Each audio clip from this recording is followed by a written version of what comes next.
성서의 시간. 이 시간에 기독교 종합대학 한국성서대학교와 한국성서선교회 성서대학교회에서 보내드립니다. 성서대학교회 반세우 목사님의 설교 말씀으로 함께 하십니다.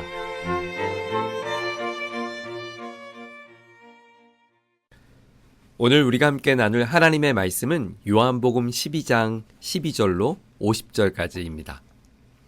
작년이었어요. 전 세계가 놀라운 소식에 주목했습니다. 우리나라 장성호 감독이 만든 애니메이션 영화죠. 킹 오브 킹스가 미국에서 개봉하자마자 박스오피스 2위에 오른 것입니다. 미국에서 가장 흥행한 한국 영화가 되었습니다. 놀라운 건 이 영화가 예수님의 이야기를 다룬 애니메이션이라는 사실이에요. 할리우드에서 종교영화, 특히 애니메이션으로 만든 성경 이야기가 흥행한다는 것은 거의 불가능에 가까운 일이죠. 그런데 킹 오브 킹스가 미국 관객들로부터 시네마스코어 최고 등급인 A+를 받았습니다.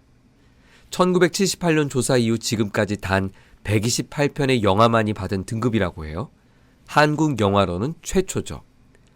장성호 감독은 이 영화를 준비하기 위해 10년 동안 기도했다고 합니다. 수많은 거절, 좌절이 있었지만 그는 끝까지 포기하지 않았습니다. 그는 인터뷰에서 포기하지 않고 이 영화를 자신이 만들 수 있었던 이유를 이렇게 말했어요. 이 이야기야말로 진짜 사랑의 이야기이기 때문입니다. 종교와 문화, 국경과 언어를 뛰어넘어 예수님의 이야기가 전 세계 사람들의 마음을 움직입니다. 가장 세속적인 문화의 한복판, 그 할리우드를 정복한 것이죠. 여러분, 이것이 바로 복음의 능력입니다. 사랑하는 청취자 여러분, 그렇다면 예수님은 도대체 누구이시길래 이토록 세상은 그분의 이야기 앞에 감동하는 것일까요? 오늘 본문은 이 질문에 대한 분명한 답을 우리에게 들려줍니다. 가장 먼저 예수님은 겸손의 왕이십니다. 오늘 본문 12절과 13절 말씀을 제가 봉독합니다. 그 이튿날에는 명절에 온 큰 무리가 예수께서 예루살렘으로 오신다는 것을 듣고 종려나무 가지를 맞으러 나가 외치되 호산나 찬송하리로다. 주의 이름으로 오시느니 곧 이스라엘의 왕이시여 하더라. 예수님은 유월절을 지키시기 위해 예루살렘에 오셨어요. 여기서 그 이튿날, 이건 마리아가 예수님께 향유를 부은 바로 그 다음 날, 곧 유월절을 앞둔 주일을 가리키죠. 여기에 많은 사람들이 함께 모여 있습니다. 로마의 압제 살던 백성들이 민족을 해방시킬 왕을 기다리며 열망하던 목소리로 말이죠. 예수님을 향해 이렇게 외칩니다. 이스라엘의 왕이시여, 우리의 왕이시여. 그런데 이때 예수님의 모습이 뜻밖이에요. 14절에 보시면 예수님은 한 어린 나귀를 보고 그 위에 올라타십니다. 왕이라면 전차나 백마 혹은 군사 퍼레이드 같은 멋진 행렬이 있어야 하는데 예수님은 한 번도 짐도 실어보지 않은 새끼 나귀를 타고 계신 것이죠. 백성들은 왕이라고 외치는데 정작 그 왕이라 불려지는 예수는 어린 나귀 위에 서 계십니다.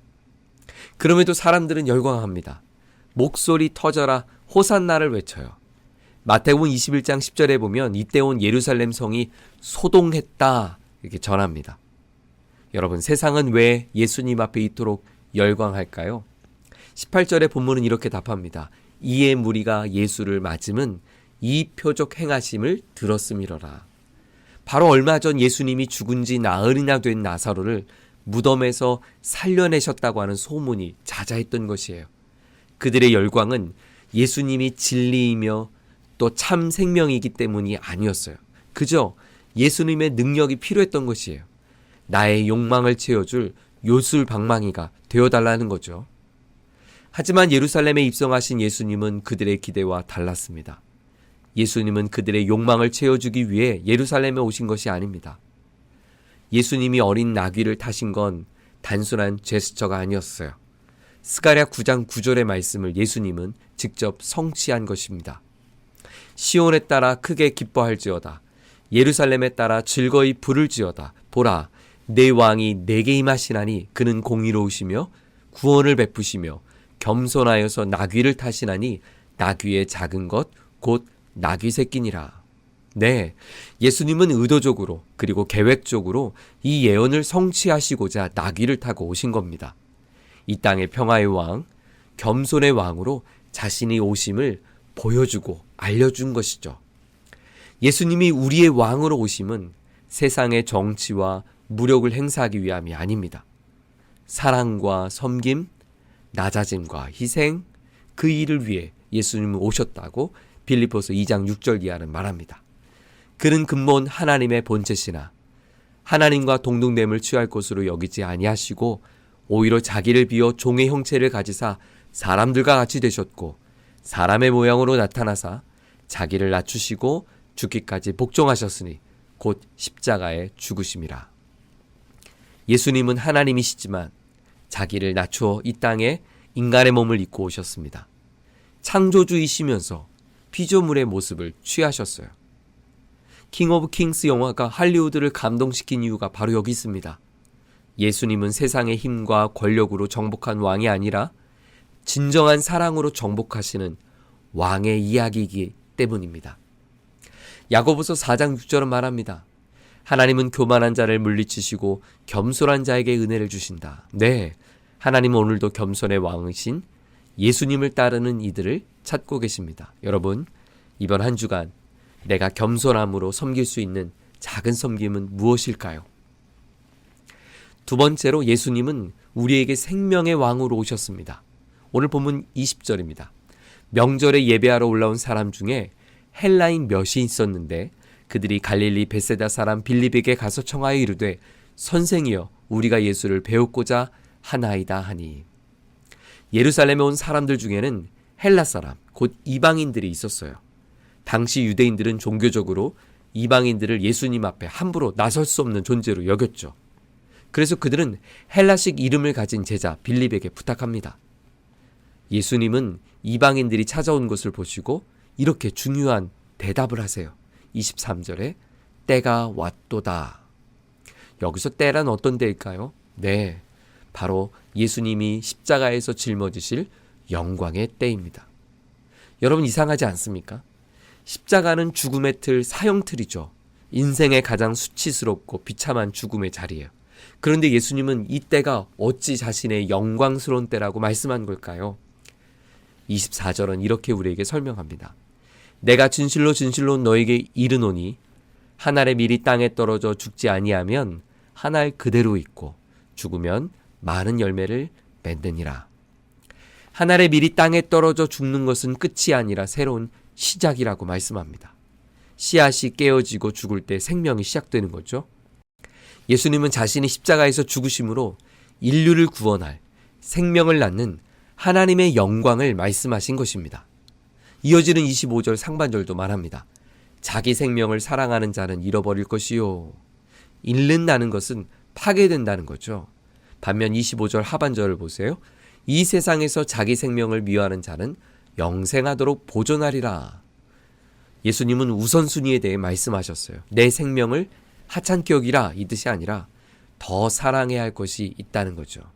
여러분, 부모에게 자신의 생명과도 같은 것이 무엇일까요? 자기 자신이 아니라 자녀입니다. 얼마 전 우리 교우들의 가정을 신방하면서 어머니들의 기도 제목을 나눴는데요. 하나같이 자녀들의 기도 제목이었어요. 제가 그런 생각이 들더라고요. 우리 엄마들은 평생 자기 인생을 살아본 적 없이 그저 생명 같은 자식을 키우려 애써왔구나. 그런데 장성한 자녀들이 정말 지켜지던가요? 아유, 이젠 이렇게 말하더라고요. 목사님, 이젠 제 말 안 들어요. 우리가 지키려고 하는 생명은 눈에 보이는 자녀나 돈, 명예만이 아닙니다. 나를 지켜준다고 믿고 붙들고 있는 내 자존심, 자기 연민, 과거의 상처, 그런 것도 우리가 붙들고 있는 생명이에요. 저 역시 목회 사역을 감당하면서 늘 열심히 다했다고 생각했는데 얼마 전에 깨달았어요. 겉으로는 하나님께 영광을 돌리려고 했지만 내 안에 뒤처지고 싶지 않은 열등감, 내 약함을 덮고 있는 자기 연민, 이것이 자리하고 있구나. 그것이 죽지 않으면 열심히 하면 할수록 번아웃과 상실감이 찾아오더라고요. 지난주에 시편 63편 3절 말씀을 묵상했는데요. 그 말씀이 참 저의 마음에 오랫동안 남겨졌어요. 주의 인자하심이 생명보다 나음으로 내 입술이 주를 찬양할 것이라. 시인은 물 한 방울 없는 광야에서 하나님을 갈망합니다. 살고 싶다고 부르짖어도 이상하지 않을 그 자리에서 시인은 이렇게 고백했어요. 하나님, 제 생명보다 주님의 인자하심이 더 좋습니다. 예수님께서 하늘의 미랄이 되어 십자가에 오르실 수 있었던 것, 그것은 자기 생명을 사랑하지 않아서가 아닙니다. 여호와의 인자하심, 곧 하나님의 사랑을 더 신뢰하셨기 때문이에요. 본문 32절입니다. 내가 땅에서 들리면 모든 사람을 내게로 이끌겠노라. 예수님은 십자가에 오르기를 기뻐하셨어요. 자기 생명을 버림이 패배가 아니라 모든 사람을 구원으로 이끄는 하나님의 사랑의 성취임을 아셨기 때문입니다. 그렇습니다. 로마서 5장 19절은 우리에게 말합니다. 한 사람이 순종하지 아니함으로 많은 사람이 죄인 된 것 같이 한 사람이 순종하심으로 많은 사람이 의인이 되리라. 예수님은 자신의 생명을 우리에게 내어주심으로 우리에게 영원한 생명을 주셨어요.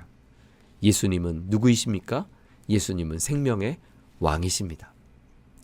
사랑하는 여러분, 한 사람의 헌신이 얼마나 놀라운 열매를 맺는지 보여준 신앙의 선배들이 우리 주변에도 너무나 많이 있어요.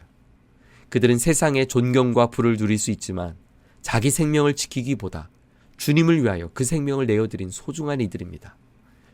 그들은 이 땅이 사는 길은 오직 복음이라고 하는 믿음 하나로 자신을 땅에 심었고 하나님은 그 헌신을 통해 수많은 복음의 열매를 오늘도 우리에게 맺게 하셨어요.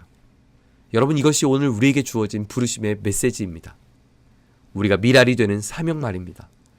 예수님께서 겸손의 왕으로 오신 것처럼 우리도 겸손함으로 작은 하늘의 밀이 되기를 소망합니다. 또한 예수님께서 생명의 왕으로 오신 것처럼 우리도 자기를 내어놓고 하나님의 뜻이 이루어지는 하늘의 밀이 되기를 소망합니다. 그럴 때 하나님께서 저와 여러분의 이번 한 주간의 삶에도 놀라운 열매를 맺게 하실 줄 믿습니다. 하나님 아버지, 겸손의 왕으로 나귀를 타고 오신 주님, 우리의 화려함이 아니라 낮아짐으로 우리를 만나주셔서 감사합니다. 자기 생명을 버려 많은 생명을 살리신 생명의 왕이 되신 주님, 오늘도 우리가 붙들고 있는 자존심, 두려움 내려놓고 하늘의 미랄로 살아가게 하여 주옵소서. 예수님의 이름으로 기도드립니다. 아멘.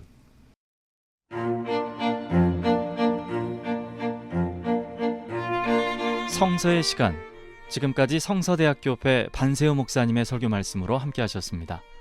이 방송 들으시고 신앙생활에 도움받기 원하시는 분은 서울전화 02-936국에 9559번 936-9559번 성서대학교회로 연락하시기 바랍니다.